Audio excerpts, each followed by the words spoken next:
The majestic sights of the royal journey to Balmoral. As we set out on a magnificent journey to Balmoral, the beloved hideaway of the British royal family, step into the world of royalty. Come explore the captivating charm of this old estate tucked away in the bucolic Scottish Highlands.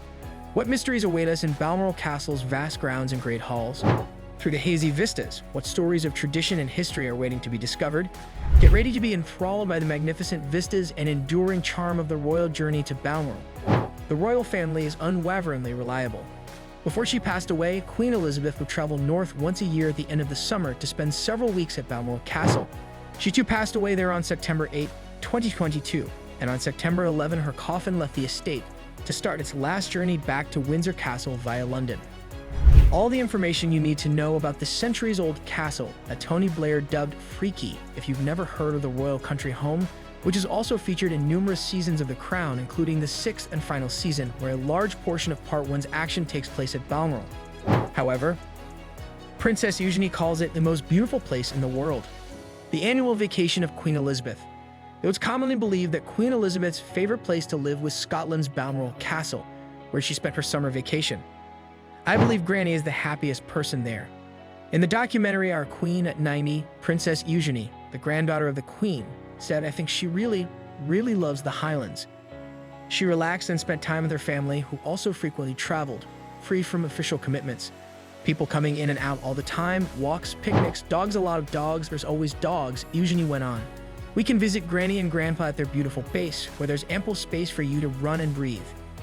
The royals act as normal people to a point when they are at Balmoral, according to a 1972 statement made by Lord Lichfield, a former family photographer. Lunch is always outdoors, and they are outside every day going on expeditions. Yes, the Queen was known to ride her horse around the grounds. Prince Philip liked to hang out at the grill before he passed away. Prince Harry describes his childhood in the kitchen with his grandparents. At the rear of the lodge, Grandpa was already taking care of his grill, having left 30 minutes earlier than the rest of us. Tears were pouring out of his eyes as he stood in a dense cloud of smoke. He had on a flat cap, which he occasionally removed to wipe his brow or swat a fly. With a massive pair of tongs, he rotated the venison fillets as they sizzled and added a Cumberland sausage loop. Usually, I would ask him to prepare a pot of his favorite dish, bolognese pasta. For some reason, I didn't this evening, Harry writes. Granny's specialty was the salad dressing, he goes on. She had whisked a big amount. We took our places on the wooden chairs with the creaking straw seats after she lit the candles on the long table. Frequently, we hosted a distinguished or well-known individual as a guest at these meals. I had many times discussed the coolness of the evening or the meat's temperature with a bishop or prime minister. But it was just family tonight. Her Majesty even did the dishes after dinner. Blair once said, "You think I'm joking, but I'm not." They immersed their hands in the sink after donning the gloves. After asking whether you're done, the Queen stacks the plates and leaves for the sink. It seems that royals are really no different from the rest of us. However, only a true monarch could pull off owning a pillow that reads, "It's good to be Queen." In 2023, King Charles spent a shortened summer at Balmoral. Rather than stay all August there, he proceeded to Castle of May and Caithness, and then at the end of the month, to Balmoral. He also went to Scotland's Balmoral for his mother's death anniversary in secret. As he moves into Balmoral Castle for the summer in August 2023, King Charles I.E. inspects Balaclava Company, 5th Battalion, the Royal Regiment of Scotland, at the gates of Balmoral. The original house at Balmoral was supposedly constructed in 1390, but it wasn't until 1852 that the estate was acquired by Prince Albert as a present for his wife, Queen Victoria, who cherished the Scottish countryside, that it came into the possession of the British royal family. But in order to accommodate their expanding family, the royal couple constructed a second castle, the one that still stands today, when the first one was judged to be too small. Where the new building was finished in 1856, the old one was demolished. Currently, there are 150 structures overall on the 50,000 acres of estate. Balmoral was the location of Prince Charles and Princess Diana's less-than-romantic honeymoon in more recent royal history. Additionally, it was there that Prince Harry and Prince William found out about the untimely death of their mother in 1997. The Crown reenacted Harry and William's stay in Balmoral in August of that year.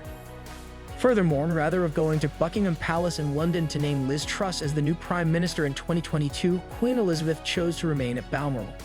Closing my eyes, I can see the main entrance, the paneled front windows, the wide portico, and 3 gray-black speckled granite steps leading up to the massive front door of whiskey-colored oak, often propped open by a heavy curling stone and often manned by one red-coated footman. And inside the spacious hall, and its white stone floor, with gray star-shaped tiles and the huge fireplace with its beautiful mantle of ornately carved dark wood, and to one side a kind of utility room, and to the left by the tall windows, hooks for fishing rods and walking sticks and rubber waders and heavy waterproofs, so many waterproofs, because summer could be wet and cold all over Scotland. But it was biting in this Siberian nook, and then the light brown wooden door leading to the corridor with the crimson carpet, and the walls papered in cream, a pattern of gold flock, raised like braille, and then the many rooms along the corridor, each with a specific purpose, like sitting or reading, TV or tea, and one special room for the pages, many of whom I loved like dotty uncles, and finally the castle's main chamber, built in the 19th century, nearly on top of the site of another castle dating to the 14th century, within a few generations of another Prince Harry who got himself exiled, then came back and annihilated everything and everyone in sight. He recalls that as he and Prince William passed the statue of Queen Victoria inside, they would always bow to it. Balmoral is normally closed when the royal family is there, although it is open to the public at other times of the year. King Charles of England decreed in 2023 that Balmoral would stay accessible to the public until August 16. In the past, the end of July was when Queen Elizabeth started her vacation. The castle said in April 2024 that it will be open to the public for the first time inside, with private guided tours starting on July 1 and running through August 4. Each tour is limited to 10 participants. The price of the tickets is £100. It costs about £17 to enter the grounds, which include the gardens, exhibitions, Muse gift shop, and cafe. Reserve an on-site villa for an adventure fit for a king or queen. Bookings for a number of the property's lodgings are accepted throughout the year, albeit usually not during the royal visit.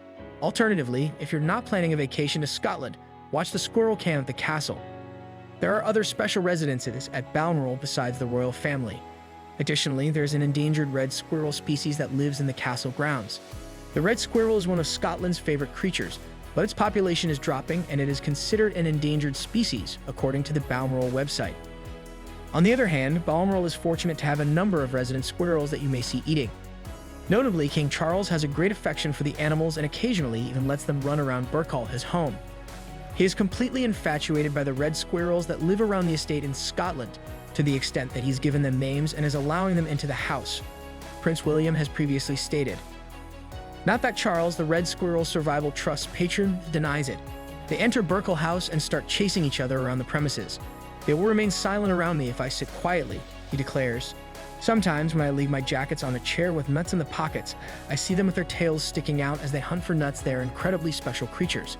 Subscribe now to uncover the regal splendor and captivating history of the royal journey to Balmoral.